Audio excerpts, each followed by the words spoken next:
Hi, everyone.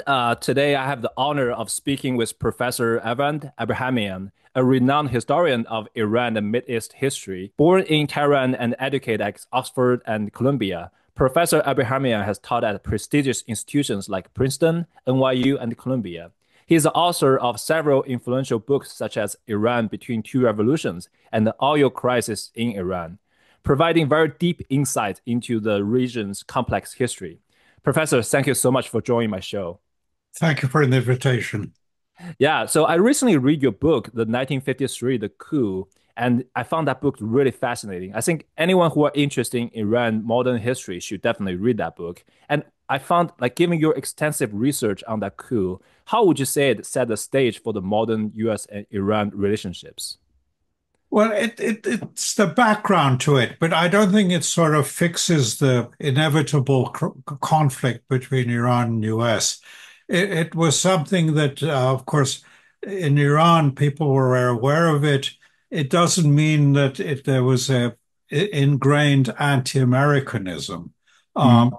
in fact, I think after the revolution, after 1979, there were quite a few attempts, even by the Iranian regime headed by the president, of reaching out to the United States for some sort of normalization. Mhm. Um, but it was often actually on the American side, often pressured by Israel not to normalize relations, hoping to have some sort of regime change. And also, of course, the hostage crisis, when after the revolution, the Iranian students took over the US embassy and took a number of diplomats hostages. That created a bad taste in Washington. And a Mhm. lot of people haven't forgiven Iran for that. Basically, they consider a major crime. But I think Iranians were much more willing to forget or put aside 1953, while the US was not so willing to put aside the hostage crisis. Yeah, I kind of see that it's a very complex situation, like between US and Iran after all this different event and accident. I think like in that book, the Mohammad Mossadegh, the that time the prime minister, his historical image is generally positive in Iranians people's mind. Is that correct? Well, yes, I think, I mean, he's often known as having nationalized the oil company from the British. Hmm. Uh, so he's seen as a father of the nation because by nationalizing the oil, it was seen as sort of a declaration of independence of Iran from British colonialism. In Hmm. other countries, there was a declaration of independence after World War II. Iran felt that they were, if not a full colony, a semi-colony of Britain, because so much of the natural resources, oil, were actually under British ownership. So Correct. taking over the oil company was equivalent to basically declaration of independence from the British. So Mm. this gave Mossadegh a great deal of popular appeal. But added to that is another issue that often is forgotten abroad. He also epitomized the ideals of the constitutional revolution of 1906, Mm. which were the ideals of basically the European Enlightenment of liberalism, equality, liberty, parliamentary government. A monarch would be one that would reign, not rule. So, in many ways, he brought together this ideals of Iranian both national independence and often also of basically some sort of democracy. Hmm. Yeah, I also like I made a video about your book on that topic, and there's some audience kind of criticize me for like saying the author is over glorifying Mossadegh's historical image. Do you think like your book kind of have that tendency, or you think you have a very balanced view of his policies and his historical image? Well, no, I think, I mean, it depends who you talk to about, but for all the Shah's reign, in fact, he was a non-person. So Mossadegh was never even mentioned in the press as if Mhm. he never existed. And anything that there was during his basic period or the whole of that area before the Shah, before 53 was seen as a sort of chaotic bad period that you shouldn't really admire. But there's always been this admiration for Mossadegh. And ironically now, actually, in some ways, his ideas are more actually contemporary because his ideals of equality, liberty, some sort of civil society, democracy is what a lot of people in Iran want. And their criticism of the Islamic Republic is that it has actually strayed from these ideals of the Enlightenment. So do you think like at that time, given Mossadegh's position and his popularity with all the populist group, like all the people in Iran, his policy towards like nationalize the oil field is a little bit too aggressive? What if like he negotiate better with the US and Great Britain? Maybe he can actually exercise his ideology for pushing for democracy and liberty in Iran. Well, his main thing was the nationalization, and that's why he became prime minister. And he was elected in order to implement the nationalization law. Now, he was willing to actually negotiate with the West, especially with the British Oil Company, with some settlement where he would basically compensate for nationalization. So it wasn't like he was intransigent and he was built up in the West, in the press, as a sort of erratic man who refused to negotiate. But in fact, when you look at the documents, the intransigence actually came from Britain and then also from the US, that they were willing to talk softly, to talk about, yes, they accept the principle of oil nationalization. But when it came to a crux, and this is what I found in the documents, and the press never admitted that at the time, was that when it came to the crux, the Americans supported the British position that Iran, under no condition, should control its own resource oil industry, which means actually a refusal to accept nationalization.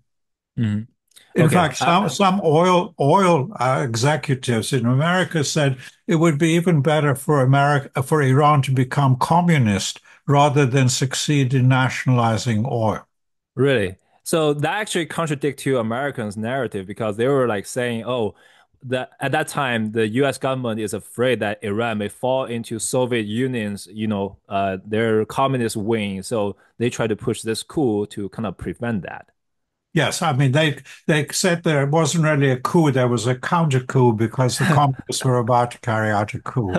But so if Mossadegh had given up nationalization, basically said, okay, well, I claim I have nationalized it, but you can run the oil company. Then, of course, he wouldn't have been overthrown. There would have been no reason for. So, from that point of view, yes, people are right. If Mossadegh had basically given up his principle, then there would have been no need for a coup d'état. Yeah. So I kind of see that. I mean, I feel very sad after reading that story. I think like he's a person with highly like moral standard, but that kind of person may not be suitable for the how to say highest ranked political position. I think like if he kind of be a little bit corrupted, he can be bought by the U.S. and Great Britain's politicians or like a company officials, then he can potentially push forward his democracy agenda. Well, I don't know if you agree with that kind of perspective. I just feel like a little bit sad, like for that happen. What happened to him? It's like a tragedy. Yeah, now I mean, part of his charisma, and I think that's important because his personality actually could, override other issues, was that his incorruptibility. Other politicians in Iran, especially the Shah, was seen as corrupt, but he was seen as non-corrupt. Um, so if he had basically given up nationalization and Hmm. said, okay, well, I'll forget about that and I'll talk only about democracy, he would have lost his charisma because people would now see him that as being actually bought by the British to sell out the national goal for the benefit of remaining in power. Got it. So do you think like I saw like some critics are saying like given his Mossadegh's populist tendencies and the potential, dictatorial risk, he may become a dictator if he is really kind of pushing forward his agenda and then control the whole government. Do you think that's like a reasonable argument? No, I mean, he was very as strongly committed to, I would say, the Constitution and democratic rights as he was to nationalization. You could see this in many places. I mean, when he was prime minister, he did not actually use the censorship to silence the opposition. There was Mhm. opposition newspapers all the way through Yeah. and he worked through Parliament. What is often taken as his dictatorial policy was calling for a referendum to close the Majlis. Hmm. And what I've discovered actually in a follow-up book from the Coup book is that the Americans and the British were working very closely with uh, deputies in the Majlis to Hmm. basically bring the government to a standstill. Yeah. So every Okay. time he tried to pass a bill, they would walk out and there Yeah. wouldn't be quorum. So the result was basically the government had come to a stalemate. And to avoid that, he went to the public directly and asked for a referendum to close the Majlis so he could have a new Majlis. And this was what the main argument that royalists use, that he was being dictatorial because there was nothing about a referendum in the Constitution. Therefore, Hmm. he was going outside the Constitution to bypass the Constitution. And for some people at that time, this was an issue because, of course, it was unconstitutional. But with hindsight, you see often, of course, the Shah himself, Yeah, if I he know. wanted to do something drastic, he went for a referendum. Yeah. I Uh, kind of see like I agree with your argument. I think like if you criticize Mossadegh, I think he's like not he should be more dictatorial to really survive. Like if he didn't like he part of his reason he kind of failed as a government like overturned by the coup is like he's not a dictator. yeah. No, Yeah. also, I mean, after, 3 days before the successful coup, there was an attempted coup, Hmm. and the leaders of the coup were all arrested. Hmm. Some of his advisors said you should execute them. Hmm. And he said, you must be crazy. You can't execute someone because they claimed they were taking orders from the Shah, because Hmm. that's what they claimed they were doing. So he was very much abiding by the law. Yeah. During his reign, you can't really find any cases of any of his opponents actually being killed or tortured or imprisoned purely Hmm. because they were against his policies. People were actually quite openly critical of his policies. Yeah, I kind of see the similar. I don't know if you learn about the Chinese history and the, I mean, like during the, how to say, after they overthrow the Qing dynasty, they would try to do a similar kind of push for democracy. And at that time, there is a kind of how to say contradiction. So if your government is like too liberal, you allow for criticizing views. It's very easy to overthrow a government. So you kind of like that. I think that's like a kind of tension between that. If you are not a dictator and then you give too much liberty to the media, then your government is prone to this kind of coup planned by interest groups. Well, actually, I mean, that's very pertinent because Mhm. what the coup did, besides remove Mossadegh, it also undermined the whole admiration for liberal democracy. Yes. Because many people said, well, if you actually are not tough, then imperial powers can always overthrow you. Yeah, that's the thing. I think that's a reasonable argument given like all the activities happening at the time, which I think it's pretty sad because U.S. and Britain like their neocon ideology is like, oh, we're going to spread this democracy all over the world, but at the same time they are trying to overthrow all the government they don't like. Exactly. In Yeah. fact, you can see this after the Islamic Revolution, on Hmm. the anniversary of Mossadegh's death. Hmm. There was a huge demonstration of pro-Mossadegh people criticizing the Islamic Republic. Hmm. And Khamenei, who's now the leader, the supreme leader, was at that time merely the main preacher in Tehran. He Hmm. spoke, gave a speech, and he didn't want to use Mossadegh's name because Uh, it was too. They were still, in a way, scared of the ghost of Mossadegh. So yeah. he said, we're not Allende, the Chilean president. We're not Hmm. liberals like Allende that could be snuffed out by the imperialists. Hmm. Yeah. I kind So of what? see the government is actually using that narrative to suppress this different opinions, right? Yeah, exactly. Yeah.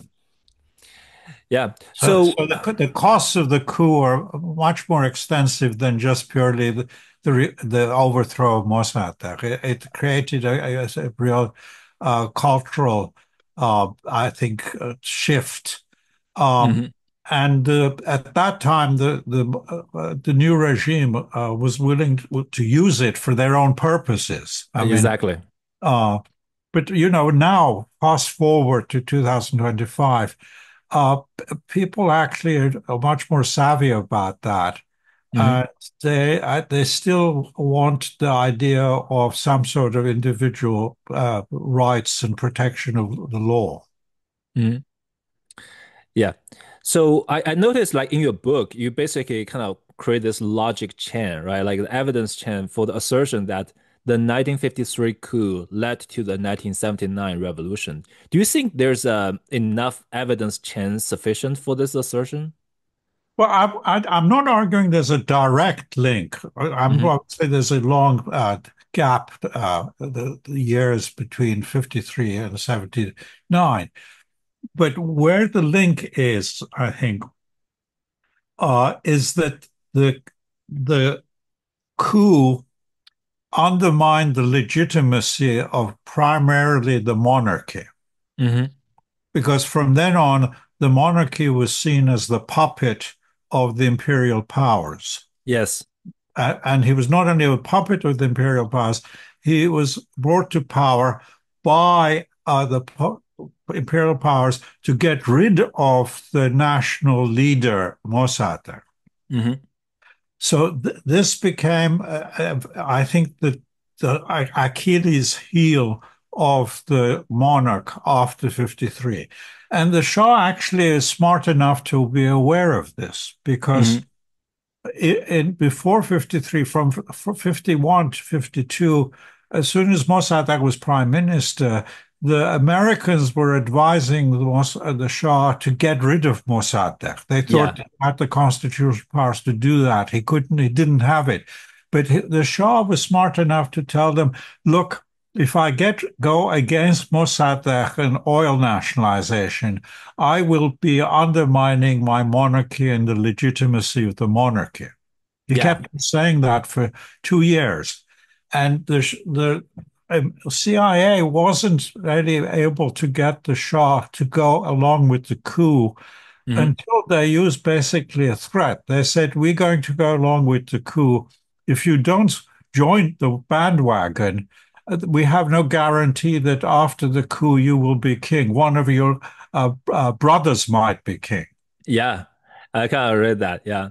It's So funny, like that's sort of a mafia type of yeah, I know. where you can't refuse. I know. So I think the Shah from then on, he was aware of the sensitivity of that. So Hmm.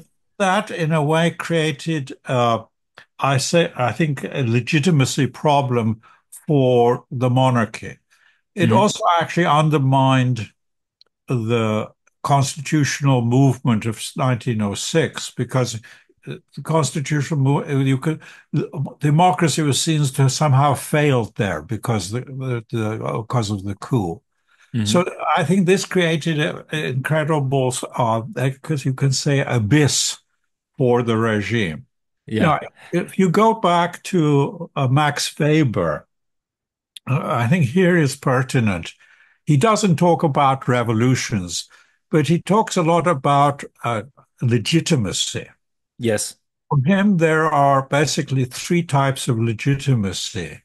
There is traditional legitimacy of the things that have happened before, established and considered normal. Hmm. That's basically of the past, influencing the present. Then there's what is the establishment of what he calls modern legitimacy of bureaucracy, institutions, law, uh, legitimacy based on basically what is considered established. Hmm. But if there is a vacuum, there's neither traditional nor modern legitimacy. For him, that opens up the space for the emergence of a sort of a prophetic, charismatic figure, like Yeah. in the prophets of the Old Testament. Someone arises and says, well, tradition tells you this, the law tells you that, but I speak on behalf of something beyond. I Yeah. speak on behalf of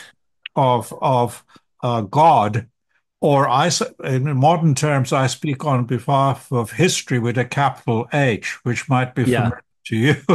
Yeah. Therefore, what I say is, but trumps what is actually said in the past. So listen Yeah. to me, obey me, and that becomes the definition of charisma. Yeah.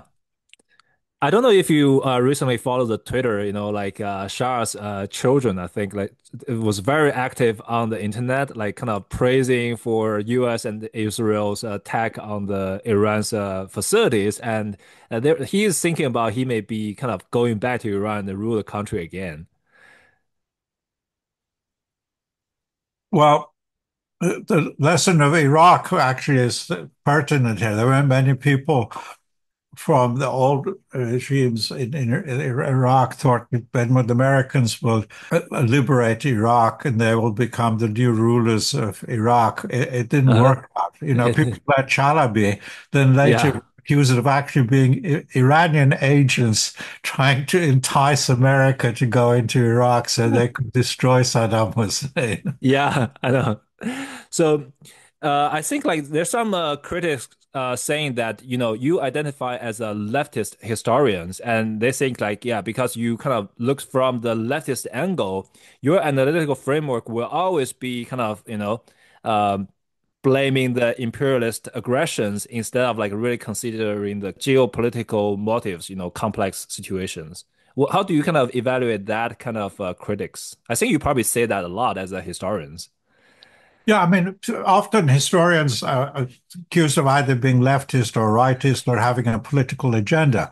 That when you say that, that implies that the historian has actually distorted the facts or Hmm. misinterpreted documents, even cooked up documents to fit their theory. Hmm. Uh, so that doesn't mean historians don't have their basically biases or their own perceptions. Hmm. And the perceptions don't come in terms of basically how you juggle facts. It's what questions you raise to Hmm. investigate. History is about questions. It's Yes. not about description. It's about asking questions and trying to get answers to a question. So if I ask a question, why did the coup occur in Iran in 1953? Now, for some people, that itself is a leftist question. Yeah. Okay. Yeah. Because for rightists, there was no coup. There was a People's Shah revolt against Yeah, Mossad. yeah. Okay. And for American conservatives, again, there was no coup. There was a counter coup, as I Yeah, very well, yeah, yeah. because the communists were about to take over to save Iran. U.S. carried out a counter coup. Uh-huh. So usually with any history, the question that is raised to start to answer the question to focus on the question, that Mhm, you could say there is a bias there. So, why are you asking this question? mhm. Yeah. uh, so that itself, you can say, yeah, if I ask a question, why was there a coup? If that is you think that is a leftist a question to ask, then yeah, I have to uh, admit that I'm asking a leftist question.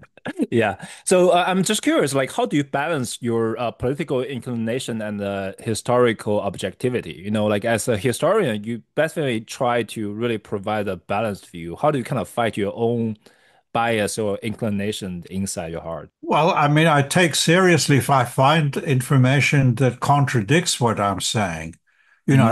If I find a document from the CIA in August of 1953 saying, yes, the communists are prepared to take over the country, then obviously that doesn't fit into my schema, and I would have to then change my conclusions. But in the research I basically worked on, I was surprised, in fact, finding so much information that Hmm. fitted into my narrative that actually the coup had nothing to do about communism.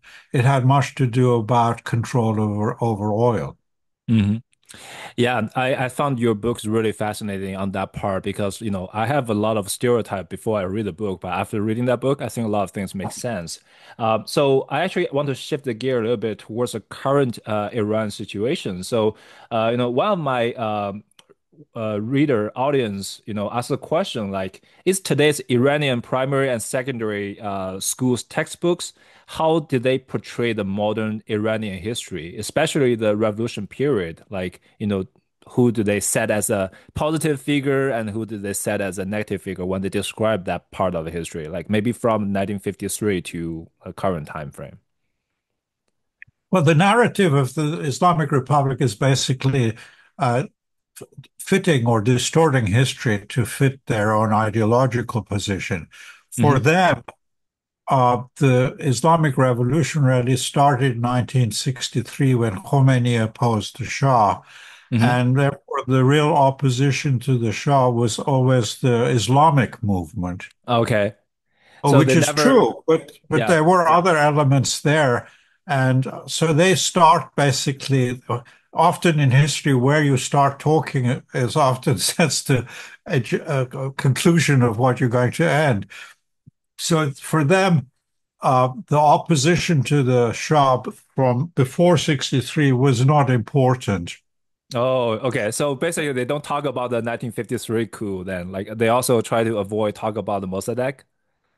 Even in the if they talk when they talk about 53 or earlier, they focus on some of the religious leaders who Okay. first supported Mossadegh and then didn't. So they see again the real impetus in the nationalization movement as being the clergy rather than Mossadegh. So I'm curious, is your book banned in Iran? No, actually, I mean, it's politics is often comes into the censorship there.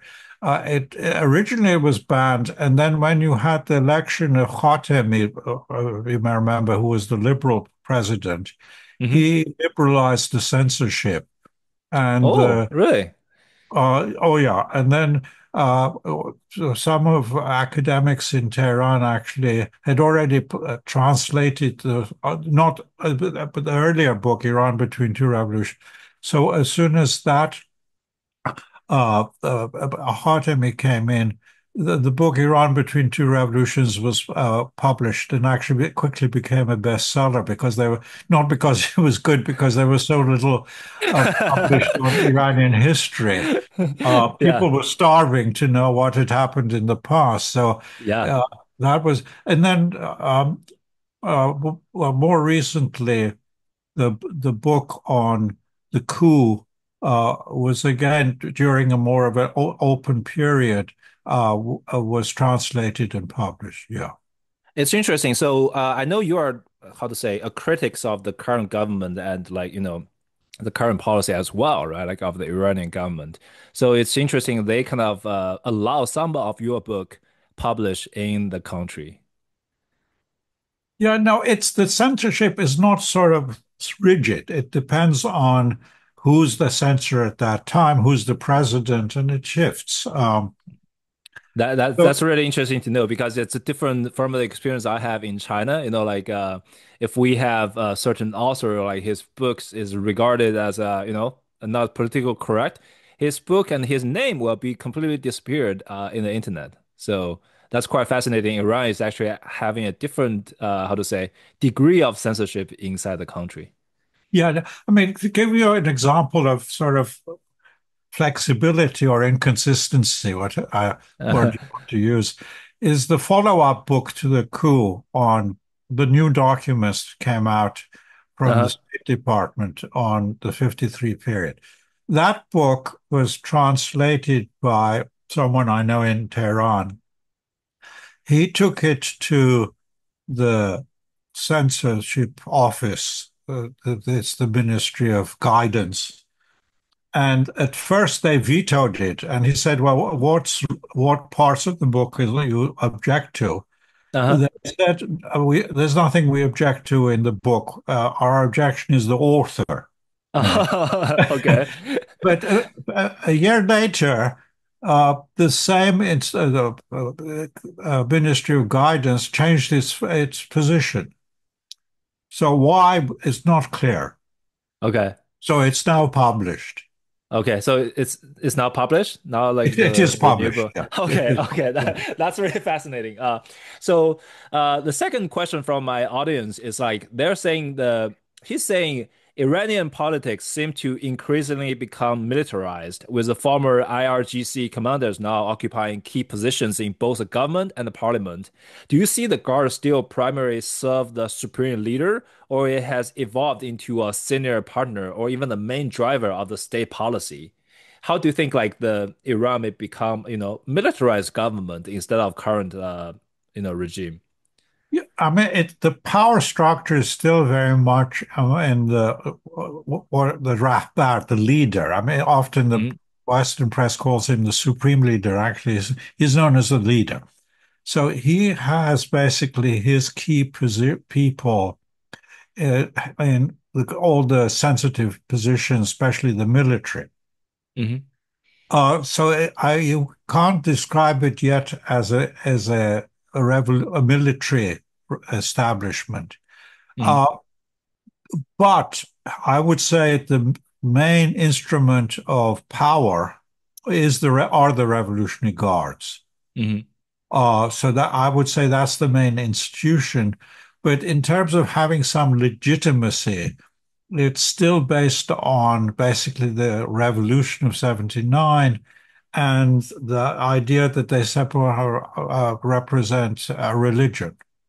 Mhm. So the clerics are still very much allied with the Revolutionary Guards. Got Uh, it.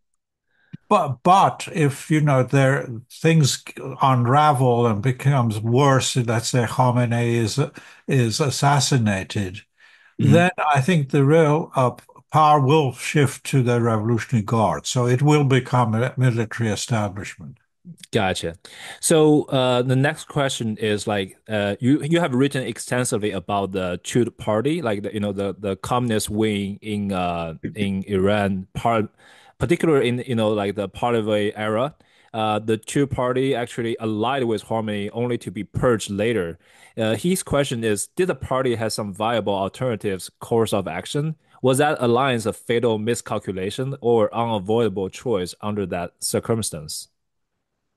Um, I mean, it wasn't a problem just the Tudeh party. I think all secular and leftist parties, even Mm-hmm.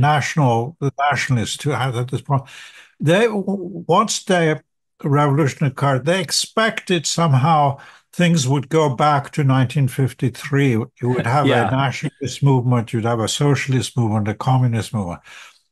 What was surprising was, of course, Khomeini's Islamic movement. How much Uh-huh. was based on his charisma, how much was based on actually deep-seated Shia faith is Mm-hmm. debatable. Yeah. Uh, so all the organizations were confronted with how to deal with a political environment that was not basically open to secular, liberal, nationalist, socialist, or communist Mm-hmm. positions. Some took, or you can say, intransigent opposition position right away and said this was a fascist organization and we will oppose it. And there was a crackdown. The Mujahideen, who were the religious radicals, tried an uprising, were crushed. So the Tudeh party had a separate, basically, line, which Mm-hmm. was that we support the Islamic Republic and Khomeini as long as they are anti-imperialist. Mm-hmm.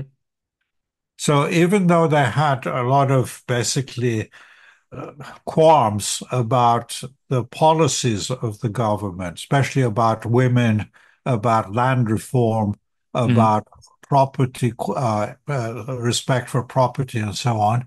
Labor law was an issue. They had they had qualms about all those issues, but they said the overriding issue was imperialism. Yeah. I gotta Uh, see that. Yeah. So basically, that coalition tried to fight that number one priority, which is like an anti-imperialist yeah, narrative, right? yeah. Yeah. And where that broke down is interesting. It's broke down, and of course, once Iraq invaded Iran, Mm-hmm. uh, the thinking that Iran could collapse, but in fact, it caused the population to rally behind the regime to fight Mm-hmm. Iraqis basically on a nationalistic protection. Mm-hmm. Uh, the Tudeh also supported very much the regime in the war. Mm-hmm. The change came, and this is often ignored in the analysis. The change came when Iran liberated the main city of Khorramshahr from Saddam Hussein. And Mm-hmm. then the decision was basically in front of the regime. Do they end the war by accepting Saddam Hussein's peace offer, Mm-hmm. which was basically going back before the war? It would Yeah. have been a victory for Iran because Yes. Iran then had the lines, the frontiers it had before. And Khomeini, for reasons we don't know yet because they were never really opened up, Mm-hmm. decided that they would continue the war into Iraq. Mm-hmm. Uh, and so the war expanded into Iraq with the two slogans were war, war until victory. Yeah. And the other was the road to Jerusalem is through Baghdad. Oh, okay. Okay. So it became an expansive war, extension Yeah. into the Iraqi war. So actually, of the 8 years of war, the 6 years were after Iran's invasion of Iraq. Mm-hmm. So when that decision was made, the Tudeh party began to criticize the Islamic Republic. Mm-hmm. And their argument was that if you continue this war, this will give access for American imperialism to come back to the Middle East Yeah. because they will then support Saddam Hussein. Yeah. So they broke with the regime for the first time and openly criticized the regime on foreign policy. Mm-hmm. And that's when the crackdown came. And Okay. and the Islamic Republic was shrewd enough, Machiavellian enough, not to actually crack down today on this ground, but Hmm. on the grounds that they were spying for the Soviet Union. Oh, Okay. gotcha. Yeah. I mean, there was no secret the Tudeh party was pro-Soviet. Yeah, definitely. And, it was open that every week emissary from the Tudeh party would go to the Soviet embassy with Hmm. basically the uh, memos from the chairman of the Communist Party to the chairman of the Soviet Communist Party, giving their views on what was happening in Iran. Yeah. So, but this was all monitored. I mean, there was the regime had their own monitoring outside the Yeah. embassy. They knew everyone who was coming in and out. Yeah. So that had been going on actually since the revolution. So it was nothing new. But they used this connection with the Soviets to claim that actually the Tudeh party was a spy organization. But I Uh-huh. would say the real reason was that they broke with the regime on an important issue. And this is, of course, happened with any organization. Yeah. Once they broke with the regime on an important issue, there was a crackdown. Hmm. When the liberal Muslims, like Bazargan, the former prime minister, broke his relations with the regime, they were automatically arrested as being spies of the CIA. Yeah. Yeah. Yeah. So this was the basically discourse of the time. I know. Yeah. So he actually bring up an interesting question about compare the anti-imperialist narratives both in Iran and China. As you know, the Islamic Republic and the Chinese Communist Party all root their legitimacy in anti-imperialist narratives. Iran is around the 1953 coup, and China around the century of humiliations. So how would you compare the ways like those each regime kind of instrumentalize the historical trauma to forge this national identity and consolidate power? And to what extent this stands genuine ideological conviction, or to what extent it's a problematic tool for just deflecting, domestic tensions? Well, I think it's a useful tool and it works to a certain extent, but Mhm. after a long time, uh, people, I think, get wise that it's basically an instrumentalist, a weaponizing argument to Mhm. basically stifle any criticism. Yeah.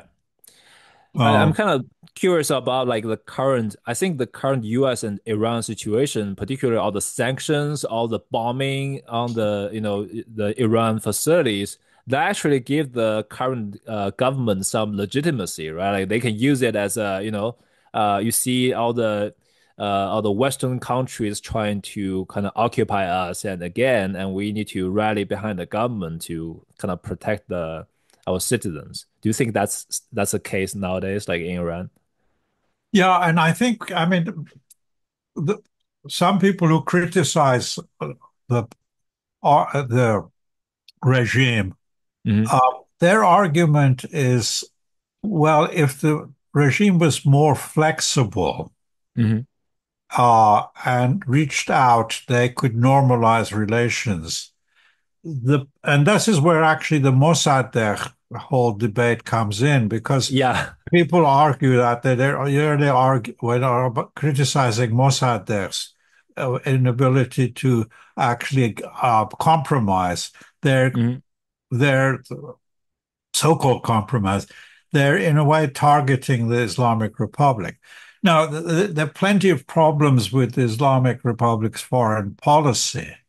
You can, look at the hostage crisis. That was a stupid measure. There Hmm. was also, the whole slogans, death to Israel, death Yeah, yeah. these are, I would say, stupid slogans. But when you look at actually policy, and not in street slogans, but actually what governments and the presidents have done, there have been a number of periods when Iran has actually tried to normalize relations. Hmm. Offered basically deals that would even bring United States companies back to Iran. Rafsanjani, one of the first presidents after Khomeini died, he basically learned it from the Chinese government that you Yeah, actually have normal economic relations, and Iran would become another China, a prosperous industrial. exactly, exactly. Yeah. I mean, I think this was imaginary, but he did actually hope to get American investments coming into the country. Uh-huh. And there are other presidents, for instance, Khatami, uh, tried this, and it was often slapped down by American presidents, Hmm. partly because of the Americans couldn't overcome the hostage crisis, Yeah. and also because of, I think, influence of Israel on U.S. foreign policy. The first person in the United States who actually, first president who actually much more realistic and was willing to reach out and actually come halfway to Iran was Obama. Yeah. And this was why Obama was so hated by Netanyahu. I mean, Yeah. Netanyahu all the way to Washington to denounce the president, unheard of thing for an ally to do. Uh, Yeah. Yeah. I know. yeah, you remember that. Yeah, So I remember that. what this so I think the obstacle for normalization of in small part is due to sloganeering in Iran, but I Hmm. think the most part is due to American foreign policy. Yeah, I kind of agree because I recently also did a video about the, you know, 2015, the JCPOA, the Iran nuclear deal with Obama administration. And I actually read a lot about the story behind the deal. Actually, both sides face a lot of political pressure inside their own country. The Obama administration faced like a huge pushback from the GOP Senates. Like there are 47 Senates, like kind of rallied together and write a letter to Iran's supreme leader saying like, don't negotiate with Obama. Whatever you guys reach a deal, we can pull out by the next president, which that did happen. And then the Israel Prime Minister Benjamin Netanyahu kind of come to the Congress and like really try to lobby the Senate, like kind of push back on Obama's deal. And that deal eventually went through. So I don't know, like if you have done extensive study on that deal, but like, how do you think that 2015 nuclear deal impact Iran's relationship with the international community, and what were its major successes and shortcomings in your view? I mean, I think that agreement was actually a very good agreement. The Mm, criticism, once you look at it, it doesn't hold water. I mean, the mhm, argument was that, well, it's too vague, or you can't trust the Iranians, or there's a danger that they will cheat or basically secretly build a bomb. But actually, if you look at it was a highly detailed agreement. mhm. Iran could enrich to 3.67%. Mhm. Okay, this isn't vague. Yeah, Three, exactly. at that time, it was actually enriching beyond that. It was reduced to 3.67. Mhm. Anything extra, and it was limited amount you could enrich, limited a quantity of 3.7. Anything above that had to be exported, sold Mhm. only to Russia. And also there were international monitors at all the nuclear sites to make sure that this was implemented. There was no cheating. So it was a very good agreement. If you were really worried about Iran going nuclear, this was a very good agreement because it accepted the main demand of Iran that it had the right to enrich for peaceful purposes. And 3.67 is no way you can weaponize 3.67. It's Mhm. so that was the agreement that there would be no crisis now Yeah, if exactly. that was. So people now argue, well, the crisis started when Iran started enriching beyond that. Mhm. But Iran started enriching beyond that once Trump withdrew from the agreement. Yeah, exactly. So Uh, actually, I have a follow-up question regarding that because what do you think are the key reasons behind President Trump's decision to withdraw from that nuclear deal? to satisfy Israel. You think that's the main reason? Yeah, Israel. I mean, at that time also he was, very much wanting both Jewish votes and also Christian evangelical votes that are also allied to Israel. Hmm. So it was in a way that political campaigning on that issue. Hmm. Yeah, Which is clever because you get votes on that. You don't get votes by being nice to Iran. I You, know. but the cost of that is what we have now. Yeah. So the present crisis, you people start, well, there's a crisis because Iran is enriching so much. But Iran would not have got to this enrichment position if that agreement was held. There are some, people being cynical about that deal, saying that Barack Obama is too naive. Like Iran will never follow the deal, like adhere to the, whatever they agreed, and they're going to build a bomb inside the, underground of the mountain, and then no American will know, and then Iran will come out with all these nuclear bombs. Do you think No, that's a no, reasonable but critics? no, no. I mean, it wasn't like Obama was taking the Iranian word for their claims. There was a very robust verification system. There were international observers, including Americans in there, who were monitoring all the enrichment and where it went. So Mm, now, actually, we have a nightmare because we don't have no idea what's going to happen. We don't exactly. know where the enrichment is taking place, where the highly enriched uranium is. But under the agreement, it wasn't basic. It was verification, but not trust, but with trust with verification, using Reagan's terminology. So Yeah. this idea somehow, well, he was naive. He trusted the Iranians. Uh, he was in fact very rigid, and the agreement was very actually robust in Mhm. monitoring what was going to happen. Yeah, so you kind of, I don't know if you follow the recent news, right? Like President Trump was talking about, we are doing a new deal with Iran. We're going through like 5 rounds of negotiation, and the most recent round supposed to happen, I remember last week sometime, and then Israel attacked Iran ahead of that. So do you think like Trump is really negotiating with Iran in good faith, or he's just like trying to play like pretend to be negotiating and then let the Iranian government kind of lower its guard on their military forces so Israel can take attack? Well, I mean, it's there's some truth when he says I want to negotiate, but Uh-huh. you say I want to negotiate, but you first have to admit that you're not going to have any nuclear enrichment. All your Hmm. nuclear basically uh, installations have to be dismantled. That's a no basically basis for negotiations. Hmm.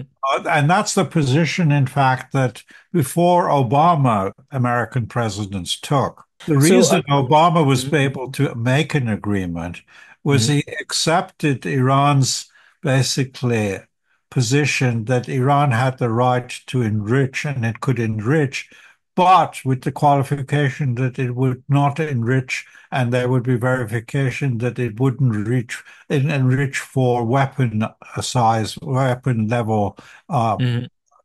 nuclear bombs. So in a way, Trump is, you can say, is honest. He was willing to negotiate, but the other side has to completely surrender, and then they'll negotiate. And I think he's, yeah, remember go ahead. actually when the American troops started landing in Iraq in the invasion, Bush even then claimed that he was willing to negotiate and he wanted a peaceful settlement. That I don't believe what he said because he been planning to invade Iraq like a long time ago, and Yes, certainly. yeah, his neocon cabinet members already decided to attack Iraq like after the second day after the 9/11. Like I look at all the documentaries. I remember like I think his Lumsfeld, like he said, no, we can attack Iraq now. Like, and then his cabinet member was like shocked. He's like, what are you guys talking about? Like, what's Iraq's relationship with this 9/11? He said, oh, we don't have enough place to bomb in Afghanistan. Like that's what he literally said at that time. Yeah. So I'm just curious, like I think basically what Trump did after he withdrew from that nuclear deal is like he's kind of repeating what Benjamin Netanyahu has been saying all the time. He said Iran cannot have any capability of doing this uranium enrichment. I kind of want to see your perspective. Like, why does the Iranian government doesn't want to give up that power or that capabilities? Oh, it's actually somewhat here, Mossad that is relevant. It's nuclear technology is in Iran now considered a way of national honor, of being Uh, an yeah. important state, of being scientific, modern, and stuff. It's a Mhm. way of declaring independence of Mhm. West. And, Iran has actually quite a lot of, you can say, scientific knowledge. Mhm. Uh, and it considers in the way that before oil nationalization was considered the hallmark of national independence. Now the view, whether right or wrong, views that, to be a important, self-respecting nation, you Mhm. have to have nuclear technology. That doesn't mean nuclear weapons, but nuclear technology. And that for the Israelis is actually potentially dangerous, unacceptable. Yeah. Yeah, I kind of see that. I kind of see the parallel from the Mossadegh era. Like, the oil nationalization is like see as a national pride. And then inside the Iranian politics, if you're anti that, your political career may be over, right? Like the people may get angry to you, and it's very difficult for you to, pushing for your agenda inside the government. Do you think Yeah. that's an accurate description? Yeah. Also, I mean, I think even the critics of the Islamic Republic Hmm. uh, are still wouldn't criticize the Islamic Republic for wanting peaceful nuclear technology. Mm. So I'm curious about your take on the deal, like the withdrawal of the deal, its aftermath, right? What lesson can we take away for future diplomatic effort with Iran? Like, I read a book kind of written by a journalist from Wall Street Journal, and he kind of described like the negotiator representing Iran actually got a lot of backlash inside their own country because Trump withdrew from that deal, and all the right-wing politicians kind of criticize them for too pro-America, for too warm to the imperialist. And do you think that's like kind of really pushing the whole Iranian to more right-wing? No, I mean there's always basically a conflict Hmm. between the more, I would say, moderate, the more right-wing radical groups, and they use this foreign policy issues. So if some Zarif, who was the negotiator, foreign policy, foreign secretary who dealt with the United States, he was criticized for basically giving up too much to United Yeah, States or saying, you can't trust United States. yeah, same argument. Yes, same argument. And here they prove to be true because, American presidents apparently are not wedded to previous American presidents. They can do whatever they want. So Yeah. So they had the right wing in Iran had a case in that they could say, well, you were taken for a ride, you made a settlement, you made an agreement, and a new prime president came along and he flushed that agreement down the toilet. Yeah. You Uh, you were made a fool. Uh, yeah. But despite all that, the main decisions basically were made not in the parliament in these debates. They were made in the Iranian National Security Council, where basically the person who dominates there is the leader, Khamenei. And Khamenei went along with the agreement. Okay. Yeah, so it's actually supreme leader kind of gave a pass. Otherwise, they won't be able to sign this deal. Yeah. So it's a distraction to focus on the criticism that there was in the Iranian parliament against the agreement. The government policy was the actual agreement, and the leader had actually basically signed off on that. Yeah.